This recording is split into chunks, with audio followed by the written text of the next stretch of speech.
오늘 주신 말씀을 가지고 두렵고 떨리는 사랑으로의 초대라는 제목으로 여러분과 말씀 나누겠습니다. 혹시 인사이드 아웃이라는 영화 보신 적 있으십니까? 아니면 들어보신 적은 있을지 모르겠습니다. 우리가 가진 여러 가지 감정들을 의인화해서 그 주인공으로 나오는 그 사람의 내면을 좀 보여주는 그런 애니메이션입니다. 맞아요. 거기 보면 캐릭터가 굉장히 많이 나오거든요. 다른 말로 이야기하면 우리 안에 참 다양한 감정들이 있다라는 것을 알 수가 있습니다. 보통 우리는 희, 노, 애, 락 이렇게 네 글자로 이렇게 이야기할 때가 많지만 대표적인 감정들이죠. 그러나 솔직히 우리가 사람이 성장하면서는 희, 노, 애, 락만 가지고 살아가는 것 같지 않습니다. 더 많은 감정들을 가지고 살아가게 됩니다.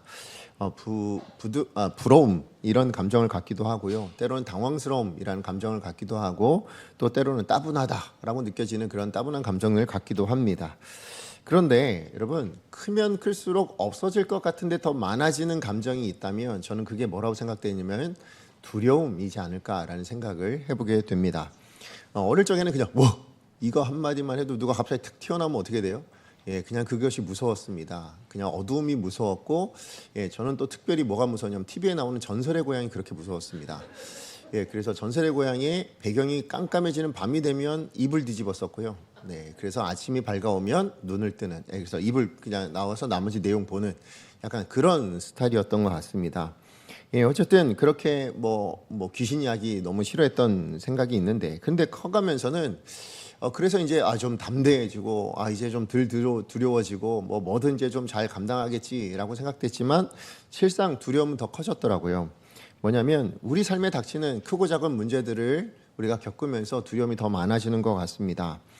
내가 원하는 어떤 일이 실패할까 두렵기도 하고 또 아니면 내가 연애를 했건 사랑을 했건 그리고 또 제가 나이 들어가면서 부모님을 바라보건 사랑하는 사람을 잃어버릴까 헤어질까라는 두려움도 갖게 되어지죠.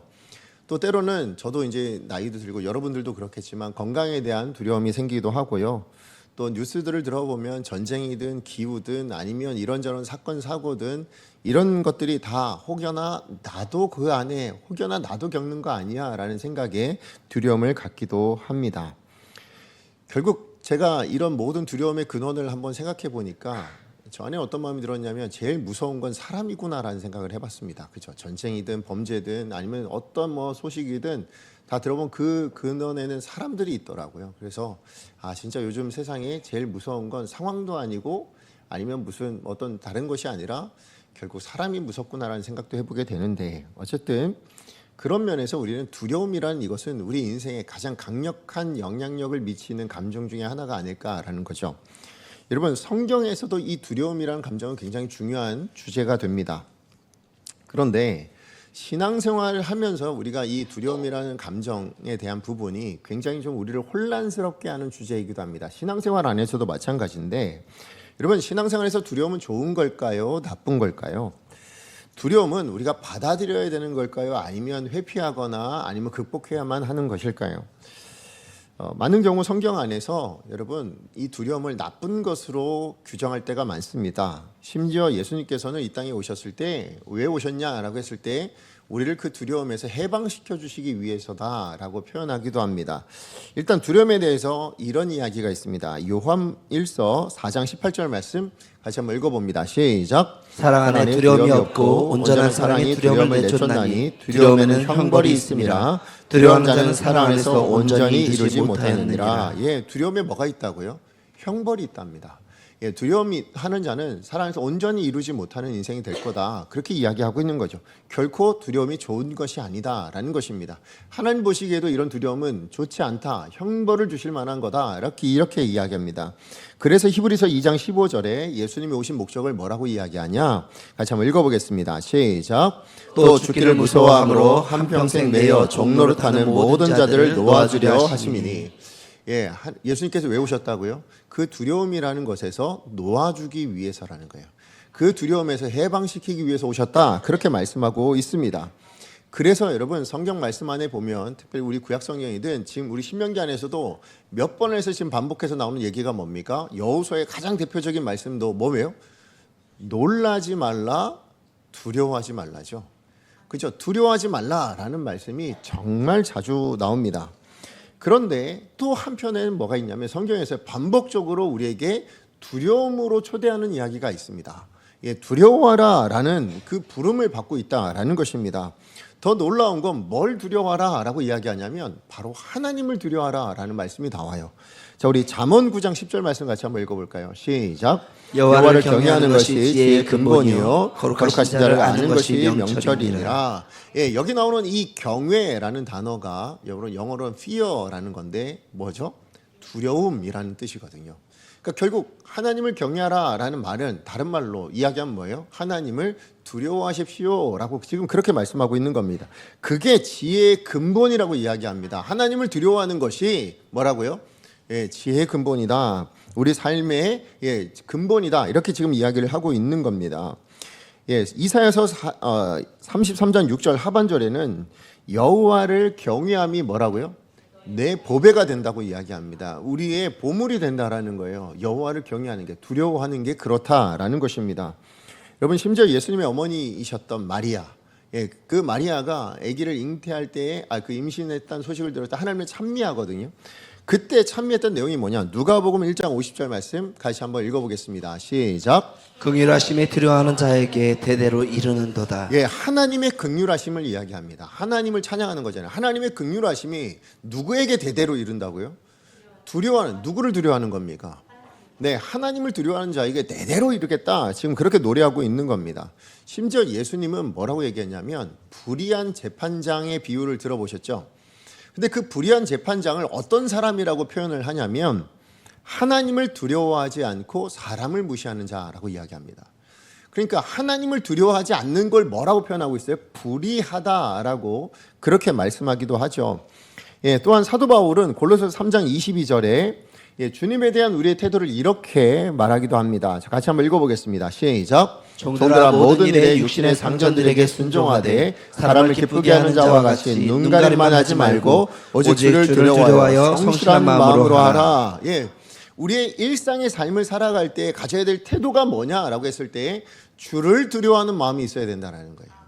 예, 그 마음으로 우리가 해야 된다라는 거죠. 결국 하나님을 두려워하다라는 이 주제는요, 사실 성경에서 굉장히 중요한 주제고 우리 신앙에서도 굉장히 중요한 주제가 됩니다. 그래서 신학자 존 머레이는 뭐라고 이야기했냐면 경건의 정수가 뭐냐라고 했을 때 하나님을 두려워하는 것이다. 예, 경건, 우리 신앙생활, 우리 삶에 있어서, 우리 성도로 산다라는 삶에 있어서 가장 정수가 뭐냐라고 했을 때 그건 하나님을 두려워하는 거래요. 그러니까 우리가 이 성경의 이런 내용들을 우리가 보게 되면 결국 굉장히 혼란스럽게 됩니다. 아니, 그래서 두려워하려는 거야, 말라는 거야 라는 생각이 들죠. 그렇잖아요. 한편으로는 그리스도께서 우리를 두려움에서 해방하신다. 예, 우리를 두려움에서 다 놓아주신다. 이런 말씀을 듣는데 또 한편으로는 두려움으로 초대를 하시는 거예요. 너 두려워해라. 누구를요? 하나님을 두려워해라. 그렇게 말씀을 하고 있다라는 겁니다. 그런데 문제는 그 하나님을 두려워하라 라는 이 말을 우리가 들을 때 보통 가지는 생각이 뭐냐면 부정적인 측면에서 하나님에 대한 두려움을 갖게 되어진다라는 겁니다. 무슨 얘기냐? 보통 그래서 이 하나님에 대한 두려움이라고 생각할 때 이게 부정적으로 느껴지니까 아니, 하나님이 사랑의 하나님이라면서, 아니, 하나님이 은혜가 풍성한 하나님이신데 그 하나님과 두려움, 이게 가당키나 하냐, 어울리지 않는다라고 이야기합니다. 그래서 우리가 사랑의 하나님, 은혜의 하나님은 뭐에 자꾸 생각해? 어디서 생각합니까? 신약 성경에 예수님 통해서 그 하나님은 정말 사랑이 풍부하신 하나님. 그런데 그 하나님을 구약으로 가보면 심판하신 하나님, 두려운 하나님. 그래서 뭐라고 해요? 그 하나님이 좀 다른 것 같다. 예, 그래서 이걸 어떻게 조화시켜야 되냐? 우리 막 이런 딜레마를 갖게 된다라는 거죠. 다시 얘기하면 하나님이 진짜로 두려움 하나님으로 그렇게 받기를 원하실까? 하나님이 정말로 하나님께 대한 두려움을 가지기를, 우리 모든 성도들이 그런 두려움을 가지기를 원하실까? 이런 생각들을 한다라는 겁니다. 예, 맞아요. 우리 두려움이라는 이 단어 자체만 들어도 뭐예요? 별로 좋은 감정 같아 보이지 않아요. 그렇잖아요. 예, 그러니까 결코 좋은 감정이 아닌 것 같은데 왜 하나님은 우리에게 하나님을 경외하라, 하나님을 두려워하라 라고 그렇게 반복해서 성경 곳곳에서 반복해 강조하고 있는가라는 거죠. 여러분, 지난주에 제가 말씀드렸듯이 출애굽 2세대들에게 출애굽한, 그리고 가나안 목전에 두고 있는 바로 그 사람들에게 가나안 땅에 들어가거든 뭐 하라고요? 하나님께서 말씀하신 가르쳐 주신 그 율례와 규례와 법도를 다 지켜 행하라 그렇게 명령을 하셨습니다. 자, 그런데 그 명령을 하실 때 그냥 하신 것이 아니라 너희 그렇게 했으면 좋겠어 라고 하시지 않으셨죠. 어떻게요? 굉장히 무섭게 두렵게 그렇게 말씀하셨다는 거예요. 그래서 심지어 불 가운데 나타나셔서 음성을 들려주실 정도로 그러면서 뭐예요? 이스라엘 백성들이 두려워서 도무지 저 말씀 못 듣겠으니까 모세 당신이 가서 좀 대신 들어주십시오 할 만큼 그만큼 두렵게 말씀하셨다라는 것을 말씀을 드렸어요. 심지어 그래서 지키지 않으면 어떻게 된다고요?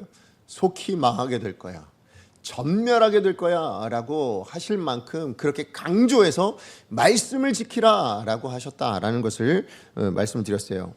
그렇게 무섭게 말씀하셨다라는 거죠. 오늘 본문도 여러분 바로 그 말씀으로 시작하고 있는 것을 보게 됩니다. 우리 2절 말씀 같이 한번 읽어보겠습니다. 시작. 곧 너와 내 아들과 내 손자들이 평생에 내 하나님 여호와를 경외하며 내가 너에게 명한 그 모든 규례와 명령을 지키게 하기 위한 것이며 또 내 나라를 장구하게 하기 위한 것이라. 지금 하나님의 말씀을 지켜야 될 이유가 뭐래요? 목적이 여호와를 경외하기 위해서래요. 그러니까 명령에 순종하라라고 지금 그렇게 말씀하신 목적이 뭐냐? 이유가 뭐냐? 여호와 하나님을 두려워하게 하기 위해서. 그래서 하셨다라는 것이죠. 자, 그러다 보니 뭐라고 생각합니까? 그래, 마치 말씀 안 지키면 심판하신 하나님이니까, 말씀대로 순종하지 않으면 벌을 주신 하나님이니까, 그러니 여호와 경외하라 하는 게 마치 순종, 이 율법을 주신 목적 자체가 하나님을 경외하라 하는 게 맞지라고 생각합니다. 그러다 보니 많은 분들이 하나님을 두려워해요. 특히 구약 성경의 하나님이라고 이야기하면 이 하나님은 정말 두려운 하나님, 공포의 하나님이라고까지 여기게 된다라는 겁니다. 근데 여러분, 그러다 보니 심지어 이런 공포의 하나님, 하나님에 대한 이 잘못된 생각들을 가지고 있는 사람들 중에 많은 분들이 무신론자가 되기도 합니다. 특별히 여러분, 세계에 4대 무신론자가 있답니다. 저도 잘 모르겠는데 4대 무신론자라고 누가 정했는지 모르겠지만 있답니다. 근데 그 중에 한 사람이 크리스토퍼 히친스라는 사람인데 이 사람이 무신론자예요. 근데 자기가 무신론자가 된 이유를 뭐라고 이야기하냐면 바로 그 하나님에 대한 두려움 때문이었다라는 겁니다. 자, 그 얘기를 한번 읽어드릴게요. 신이 정말로 존재한다면 그것은 상당히 끔찍한 일일 것입니다. 우리가 하는 모든 일을 영속적으로 끊임없이 감독하며 관리하는 신적인 존재가 있다고 상상해 봅시다.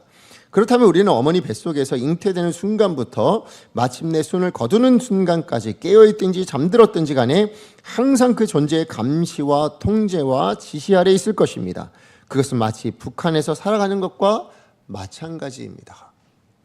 그래서 나는 하나님이란 분 안 믿어요. 존재하지 않는다고 생각합니다. 이렇게 생각해요. 왜요? 무서운 분이실 테니까. 신이 있다면, 정말 무서운 존재라면 그런 신이 왜 필요하냐는 거예요. 그래서 나는 신을 안 믿겠다 이렇게 얘기한다라는 거죠. 그래서 하나님을 떠난 인생이 되었답니다. 근데 여러분, 하나님을 떠나지 않더라도 하나님에 대한 이런 무서운 하나님이라는 오해를 가지고 신앙생활을 그렇게 하시는 분들도 있습니다. 여러분, 심지어 우리 종교개혁자 중에 루터라는 분 들어보셨죠? 이 루터도 종교개혁을 일으키기 전에, 다시 이야기하면 로마서라는 성경 말씀을 읽으며 칭의가 무엇인지, 하나님의 구원이 무엇인지에 대해서 제대로 이해하기 전까지 그가 하나님을 떠나진 않았지만 사제로 살면서 그렇게 신부로 살아가면서도 그 하나님을 사랑하지 못했대요. 오히려 뭐냐면 그 하나님은 죄인들을 심판하시는 공포의 하나님으로 여겼다라는 거예요. 그래서 하나님을 사랑하지 못한 채 그렇게 신앙생활하는, 그래, 내가 이거 신앙생활 안 하면, 내가 이거 지키지 않으면, 내가 여기서 혹시나 떠나게 되어지면 하나님이 나를 벌할까 봐, 하나님이 나를 혹시 매를 들까 봐, 하나님 심판받을까 봐, 그래서 신앙생활을 계속할 수밖에 없었다라고 루터 자신이 이야기를 하더라고요. 그렇다면 여러분 한번 생각해 보세요. 하나님은 우리에게 공포의 하나님 되기를 원하실까요? 여러분, 철로 역정을 쓴 존 버년이란 분, 철로 역정이라는 책은 들어보셨죠? 그분이 사람들의 마음속에 하나님을 향한 두려움을 일으켜서 그분을 겁내게 만드는 일을 뭐라고 표현했냐면 마귀의 역사다 이렇게 이야기합니다. 저도 이 말에 전적으로 동의합니다. 무슨 얘기냐? 사단은요, 하나님을 공포의 하나님으로 여기게 만듭니다. 그리고는 뭐 하냐면 하나님과 거리를 멀어지게 만들려고 하는 도구로 삼습니다. 방법으로 삼습니다. 그래서 여러분 처음 아담이 여러분 범죄하게 된 계기가 어디 있습니까? 그래서 하나님과 갈라지게 된 계기가 하나님을 공포의 하나님을 생각. 너 이거 먹으면 어떻게 된다 그랬어? 다 죽으리라라는 이 말. 거봐, 하나님은 너 잘못하면 심판하시는 하나님이고 널 죽이려고 하시는 하나님이야라는 마음으로 줬다라는 거죠. 그래서 그것을 범죄했을 때 뭡니까? 결국 하나님께 숨을 수밖에 없는 도망가도록 만들어버린 그런 존재가 사단이었다라는 겁니다. 그래서 여러분 하나님께서 정말로 그렇다면 이런 두려움을 우리 가운데 원하시냐는 거예요. 근데 마이클 리브스라는 신학자가 여러분 이런 두려움, 하나님을 공포스럽게 여기는 이런 두려움을 뭐라고 이야기하냐면 죄악된 두려움이라고 이야기합니다. 근데 이것과 별개로 하나님이 우리 가운데 원하시는 두려움이 있대요. 근데 그것을 뭐라고 부르냐면 올바른 두려움, 이렇게 구분을 합니다. 죄악된 두려움이 있고 올바른 두려움이 있다라고 이야기를 합니다.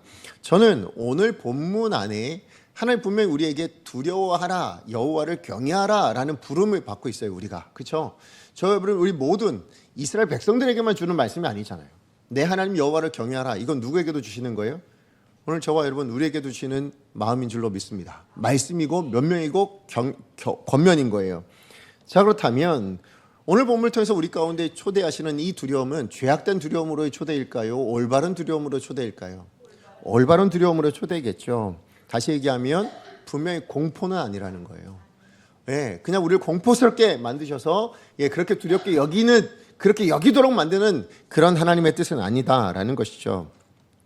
자, 그렇다면 오늘 본문에서 이야기하는 여호와를 경외하다라는 이 말씀에 담겨져 있는 올바른 두려움이라는 게 뭔가를 가지고 여러분에게 두 가지로 좀 함께 나누기를 원합니다. 첫 번째는 뭐냐면 하나님에 대한 올바른 두려움은 하나님에 대한 진정한 사랑에서 비롯된다라는 겁니다. 그걸 오늘 본문에서 이야기하고 있습니다. 여러분 지난주에 우리는 하나님께서 모세를 통해서 출애굽한 이스라엘 백성들에게 분명히 뭐라고요? 내가 준비한 땅, 그 땅에 들어가서 뭐 하라고요? 이 율법과 규례를 지켰으면 좋겠다라고 명령하셨다 하셨어요.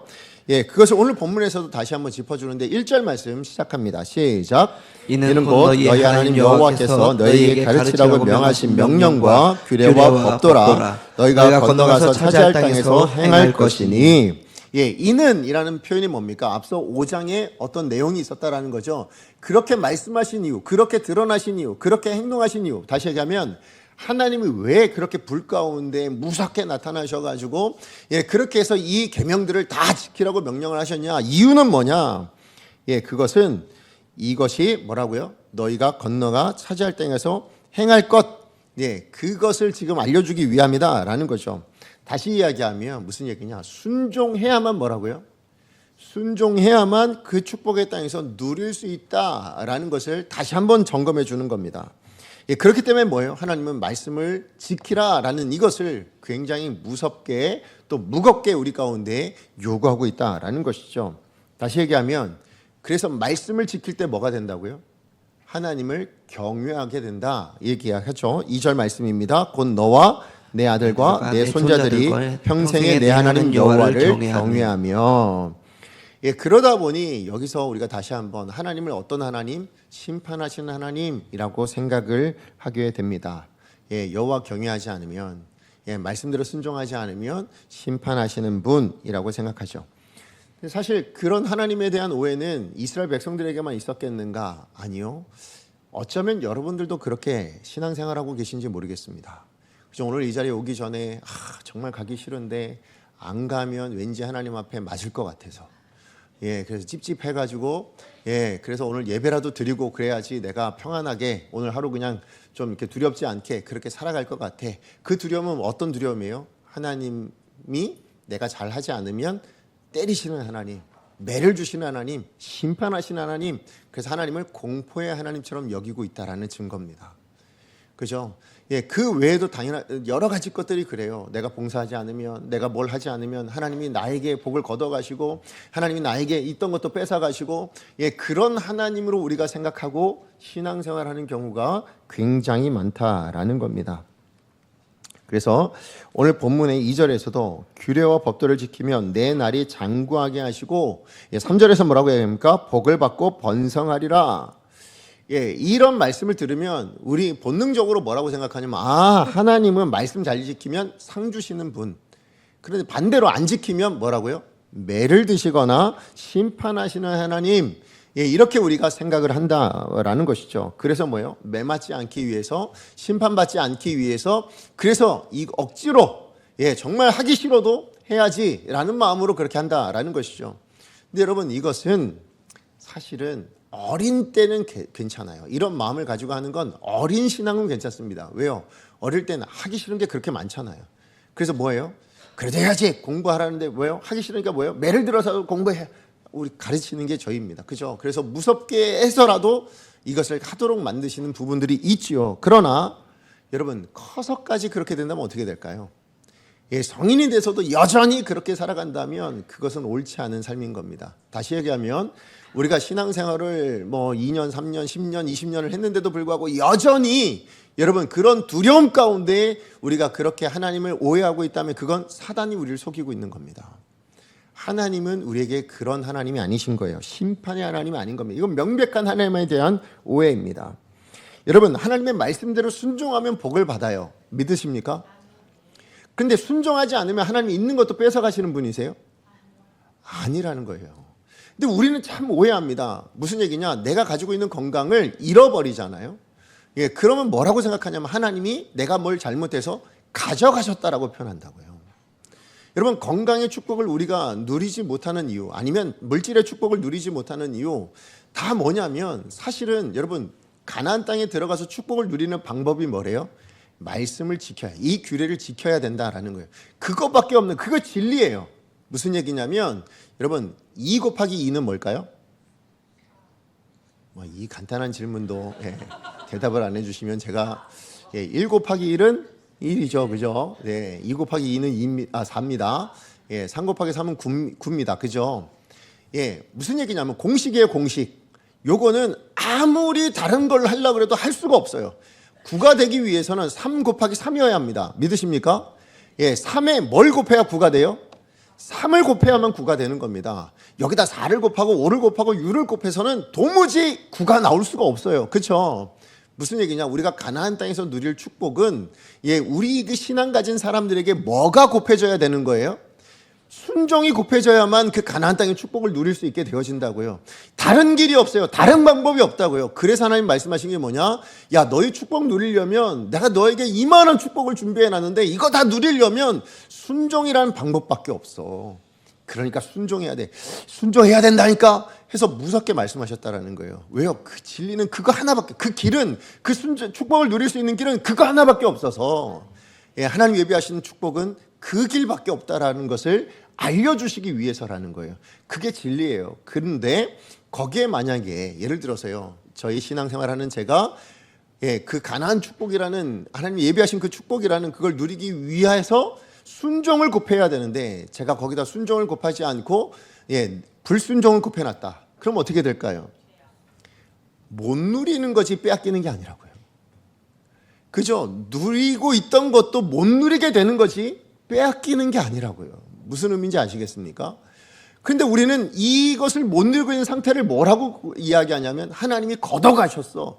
하나님이 뺏어가셨어. 그래서 뭐라고 생각해요? 하나님은 무서운 분. 이렇게 오해한다고요. 여러분, 하나님이 걷어가신 게 아니라 우리가 잘못한 거예요. 우리가 못 누리도록 그 길을 걸어가고 있는 거예요. 그래서 못 누리고 있다라는 것이죠. 그래서 뭐예요? 하나님이 그거 잃어버리지 말라고, 그거 좀 누리라고. 그래서 뭐 하시는 거예요? 무섭게, 야, 이거밖에 없다니까, 이것만 좀 지켜라, 이것만 했으면 좋겠어 라고 하시는 이유가 여기 있다라는 것이죠. 그러므로 여러분, 하나님을 경외하라 라는 이 말씀은 여러분 단순히 잘못된 두려움, 그 악한 두려움에 빠져서 그 하나님을 공포스러운 하나님을 여겨서 그 하나님을 섬기는 삶을 살라라는 말이 아닙니다. 매를 맞을까봐, 심판받을까봐, 지옥 갈까봐 무서워서 섬기는 삶이라면 그건 하나님에 대한 죄악된 두려움이라는 거죠. 그래서 종교개혁자인 아까 말씀드렸던 마틴 루터는 이걸 뭐라고 표현했냐면 노예적인 두려움이라고 이야기합니다. 노예적인 두려움.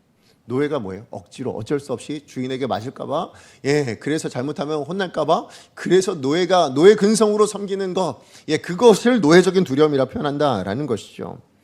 자, 그런데 여러분, 오늘 본문에 내 하나님 여호와를 경외하라라고 말씀하시는, 하나님을 두려워하라라고 말씀하시는 이 두려움은 과연 그러면 노예적인 두려움으로 우리 가운데 요구하시는 거냐? 그러지 않아요. 어떻게 알 수 있냐? 여러분, 오늘 본문의 2절에 나왔던 여호와를 경외하라라는 이 말씀이 어디로 이어지고 있는지, 그 최종 목적지가 어디인지를 우리가 보면 됩니다. 어디로 이어지냐? 5절 말씀으로 이어져요. 목적지가 거기 있어요. 같이 한번 읽어보겠습니다. 시작. 너는 마음을 다하고 뜻을 다하고 힘을 다하여 내 하나님 여호와를 사랑하라. 이게 성경이 우리 가운데 가르쳐주는 이 두려움의 놀라운 비밀입니다. 하나님을 여호와를 경외하라라고 말씀하셨는데 그 두려움의 목적지는 어디 있냐? 어디라고요? 사랑이라는 것에 있다라는 거예요. 다시 얘기하면 여러분, 그분을 내 생명보다 더 뜨겁게 사랑하는 것, 그 사랑이 뭐라고요? 경외의 완성이라는 거예요. 그 사랑이야말로 거기서부터 뭐가 나오냐? 진정한 하나님에 대한, 하나님이 요구하시는 두려움이라는 것이 나타나게 된다라는 것입니다.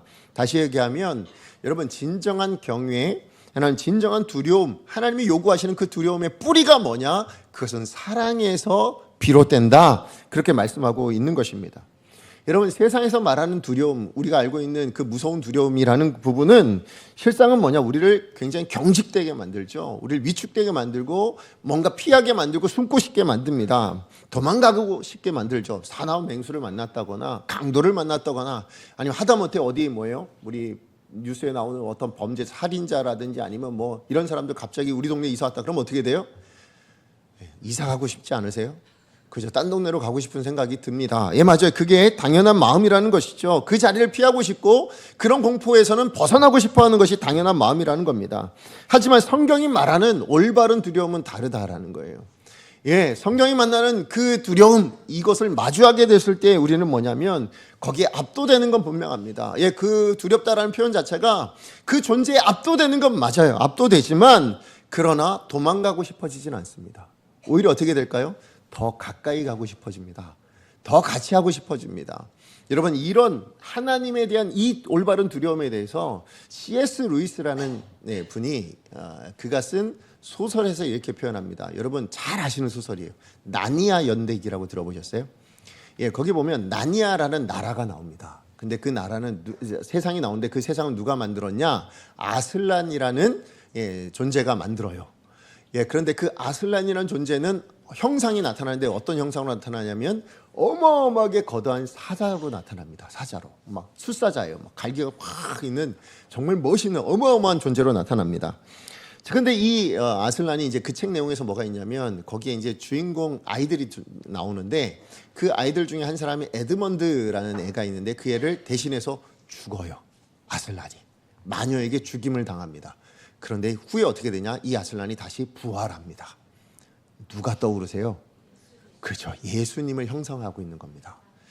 그러니까 우리 기독교의 그 예수님을 그 소설 가운데는 아슬란이라는 존재로 그렇게 표현한 겁니다. 세상을 창조하신 창조주 하나님의 중에 삼위 중에 한 분이 누구세요? 성자 예수님이시잖아요. 그래서 그분이 세상을 창조하시고 그분이 우리를 대신해서 죽어주셨다. 그리고 부활하셨다. 이런 내용들을 이야기해요. 자, 근데 거기에 이 아슬란이라는 존재의 이야기를 듣고 처음 마주한 아이들, 이 주인공 아이들이 그 아슬란을 보자마자 어땠을까요? 굉장히 두려워하게 됩니다. 왜요? 어마어마하게 거대한 사자가 포효를 하고 와 하고 이렇게 있으니까 그걸 본 아이들이 정말 두려운 마음으로 그렇게 바라봅니다. 그런데 여러분, 그렇게 그 어마어마한 모습에 압도가 되지만 두려워하지만 도망가느냐? 그러지 않아요. 오히려 뭘 어떻게 했냐면 그 갈기를 한 번이라도 좀 만져보고 싶고 거기에 가까이 가고 싶고 이런 모습으로 표현을 합니다. 무슨 얘기냐? 우리 하나님에 대한 우리의 두려움이 그러해야 된다라는 거예요. 분명히 하나님이란 존재가 압도적인 분이세요. 그죠? 도무지 우리로서는 감당할 수 없는 존재이시기에 그 앞에 서면 두려울 수밖에 없습니다. 그런데 도망갈 게 아니라 뭐라고요?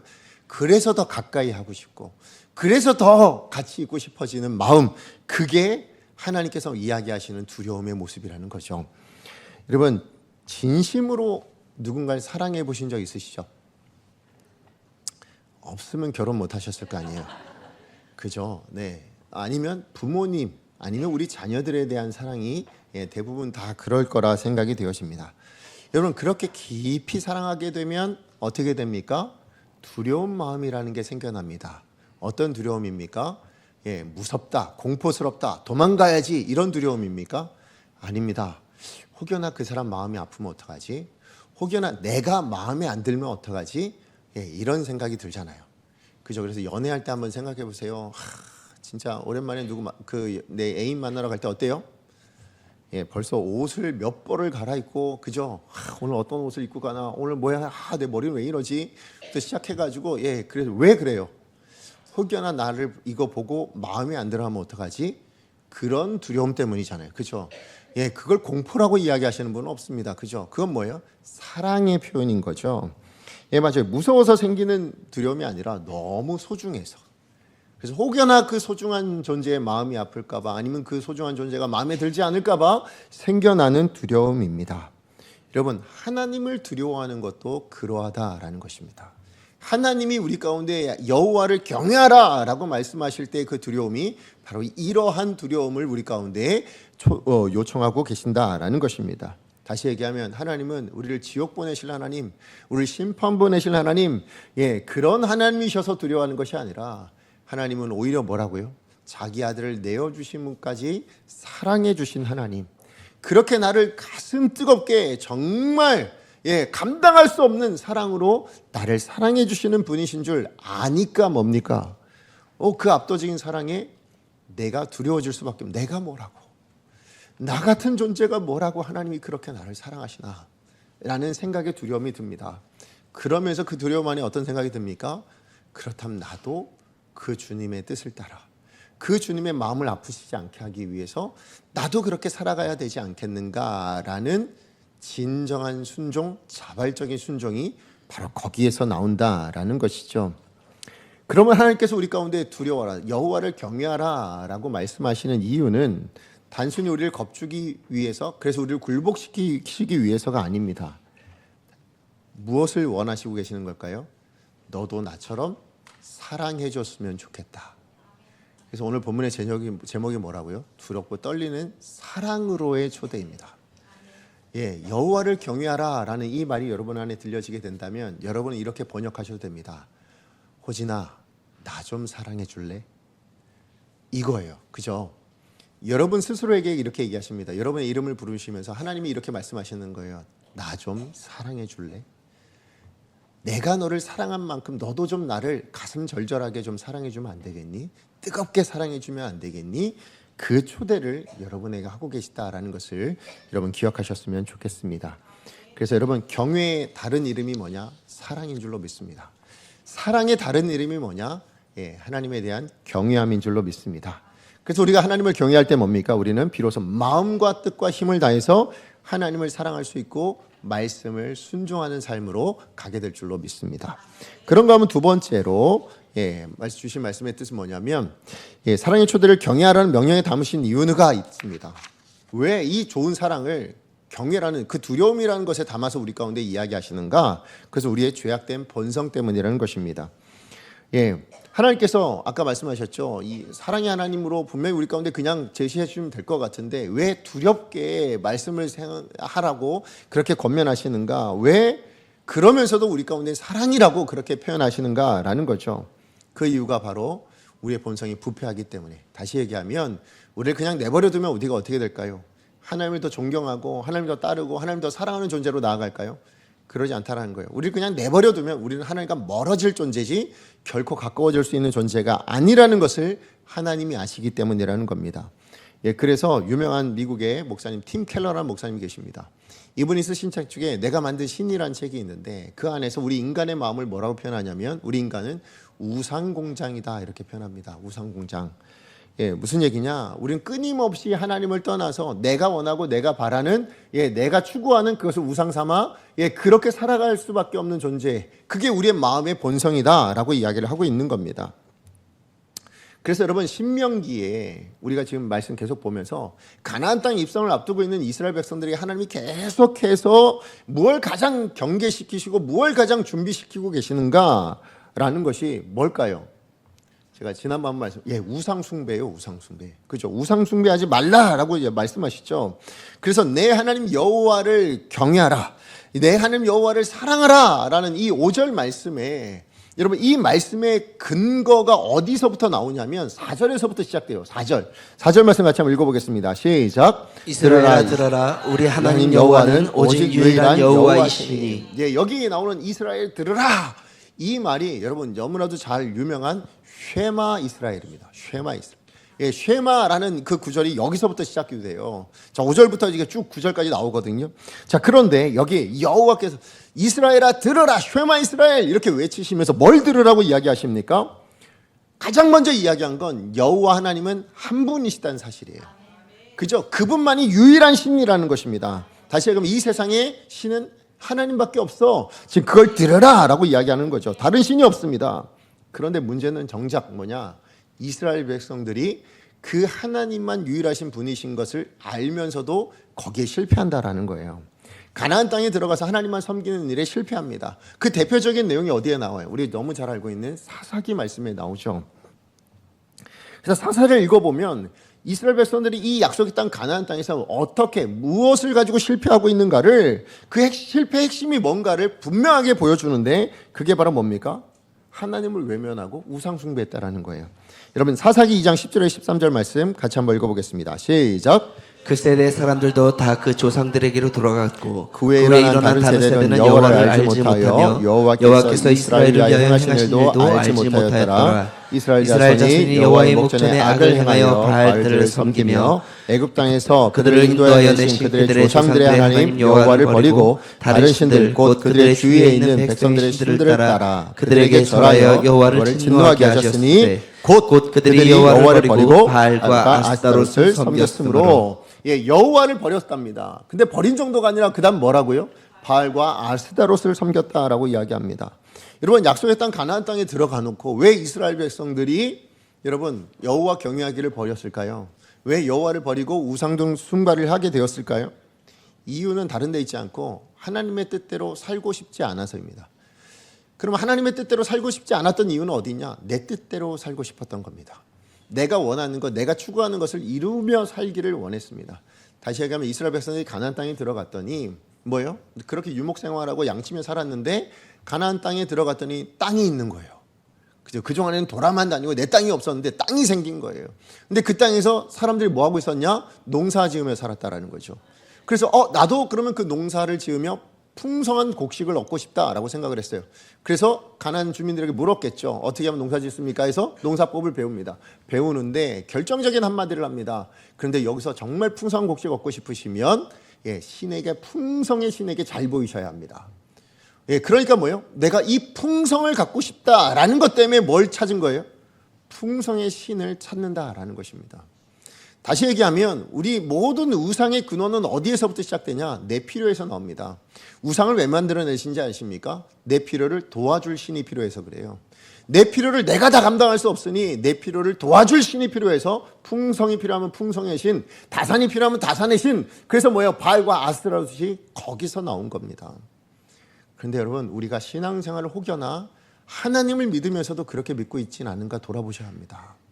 만약에 내 필요를 채우기 위해서, 내 필요를 얻기 위해서 하나님을 찾고 계시는 거라면 여러분 하나님을 우상처럼 섬기고 계시는 겁니다. 그건 굉장히 무서운 죄죠. 그래서 여러분 사사기의 결론을 어떻게 내리고 있는가를 한번 보시죠. 사사기 가장 마지막 절이에요. 같이 한번 읽어보겠습니다. 시작. 그때 이스라엘의 왕이 없었으므로 사람이 각기 자기의 소견에 옳은 대로 행하였더라. 예, 왕이 없으므로 하나님을 섬기지 않고 우상 숭배했습니다. 이렇게 결론 내리지 않고 뭐라고 이야기합니까? 자기 소견에 오른 대로. 무슨 얘기예요? 자기 뜻대로 살았다는 거예요. 내가 결국은 왕이었다. 내가 결국은 우상이었다라고 이야기합니다. 내가 원하는 거, 내가 추구하는 거, 그걸 이루기 위해서 살아가다가 하나님 외면하고 하나님 버리고 망한 인생이 되었노라. 그렇게 말씀하고 있는 것이죠. 그렇기 때문에 하나님께서 우리 가운데 말씀하시는 건 뭐예요? 말씀대로 살라는 거예요. 왜냐? 예, 그것이 하나님을 두려워할 수 있는 방법이다 라고 이야기할 뿐만 아니라 하나님을 진짜 사랑할 수 있는 방법이다 이기 때문에 그렇습니다.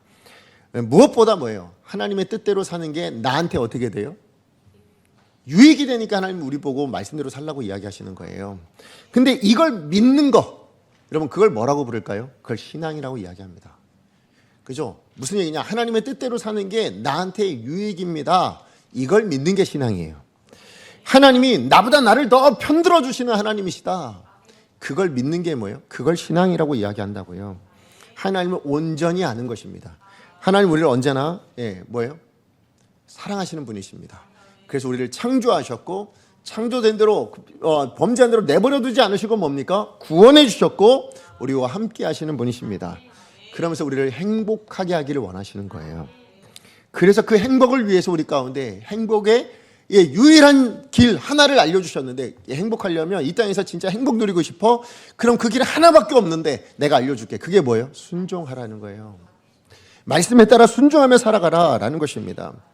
그러므로 우리가 이 순종을 위해서라도 우리가 가장 먼저 갖춰야 될 하나님의 사람으로서 우리가 가져야 될 신앙의 준비 자세가 뭐냐? 뭘까요? 하나님을 사랑하십시오예요.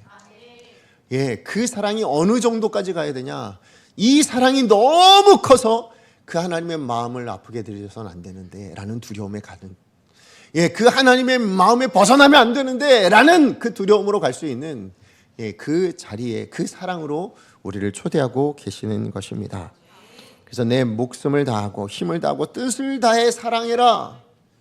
근데 그것마저도 부족하다라고 여길 만큼 아무리 사랑하고 매달려도 부족한 그런 사랑으로 하나님 우리를 먼저 사랑해 주셨어요. 우리도 그렇게 사랑하라라고 요청하시는 겁니다. 그런 마음으로 우리가 하나님 앞에 설 때 우리의 신앙은 더 풍성해질 수 있는 겁니다. 하나님 말씀하시는 행복을 누릴 수 있는 겁니다. 실패하지 않는 가나안에서의 삶, 그 축복의 땅을 다 누리며 살아갈 수 있는 복된 삶을 누릴 수 있노라라고 말씀하시는 겁니다. 그렇게 우리가 하나님을 두려워할 만큼 사랑할 때 뭐예요? 그때 우리는 부끄럽지 않은, 결코 부족함이 없는 신앙생활을 매일매일 영위하며 살아갈 수 있을 줄로 믿습니다. 말씀의 결론을 맺습니다. 하나님 우리에게 초대하시는 두려움은 결코 공포의 두려움이 아닙니다. 우리를 살리시는, 그죠? 생명의, 우리의 축복의, 우리 행복의 여러분 두려움, 그것은 사랑이라고 말씀합니다. 그러면 하나님을 경외하십시오. 뭘로 들리셔야 된다고요? 하나님을 깊이 사랑하십시오. 이 초대입니다. 그러므로 창조주 그 하나님의 위엄 앞에 우리는 겸손하게 엎드리지만 그분의 사랑을 혹여나 내가 잃어버릴까 봐 그걸 전전긍긍하며 두려워, 그것을 큰 고통으로 여기는 마음, 그게 저는 경외인 줄로 믿습니다. 그래서 우리가 하나님을 진심으로 경외할 때, 사랑할 때 뭐예요? 우린 사사기에 등장하는 이스라엘 백성들처럼 우상의 길로 빠지지 않을 줄로 믿습니다. 자기 소견대로 옳은 대로 살다가 망하는 인생 되지 않을 줄로 믿습니다. 올바르게 두려워할 때, 다른 말로 얘기하면 하나님 진짜 깊이 사랑해 보십시오. 그때 어떤 세상의 위협과 불안 앞에서도 우리는 두렵지 않을 수 있습니다. 우리가 왜 자꾸 두렵습니까? 하나님보다 더 두려운 게 있어서 그런 거예요. 여러분, 하나님만 두려워하시길 원합니다. 그러면 우리 모든 두려움에서 넉넉히 승리하게 될 줄로 믿습니다. 여러분, 그래서 여러분의 매일이 행복하기를, 그래서 오늘 우리 하나님께서 오늘 이 부족한 종의 입술을 통해서 여러분에게 초대하고 계십니다. 두렵고 떨리는 사랑. 이걸 뭐라고 표현할 수 있을까? 뭐 여러 별로 표현할 수 있지만 가슴 절절한 사랑. 정말 뜨거운 사랑. 그 깊은 사랑으로 여러분을 초대하고 계십니다. 하나님이 먼저 그렇게 여러분을 사랑하셔서 같이 그 사랑의 교제를 나누자 하십니다. 여러분, 그 초대에 응하시는, 믿음으로 반응하시는 저와 여러분 되어지기를 간절히 소망합니다. 그 고백이 오늘 우리가 함께 부를 찬양입니다. 정말 말씀 앞에 섰을 때에 우리가 어떻게 해야 됩니까? 하나님 말씀에 두려워 떠는 마음이 있었으면 좋겠습니다. 이게 공포가 아니고 안 하면 벌 주실 거니까, 심판하실 거니까가 아니라 내가 이거 안 지키면 하나님 마음이 아프실 텐데, 하나님 마음에 상처가 될 텐데, 그래서 뭐예요? 이 하나님의 마음을 상처 주지 않기 위해서라도 나는 이 말씀을 반드시 지켜야지. 그런데 그렇게 지켜냈더니 내가 행복하더라. 그죠? 네, 그 마음을 가지고 우리 같이 찬양하도록 합니다.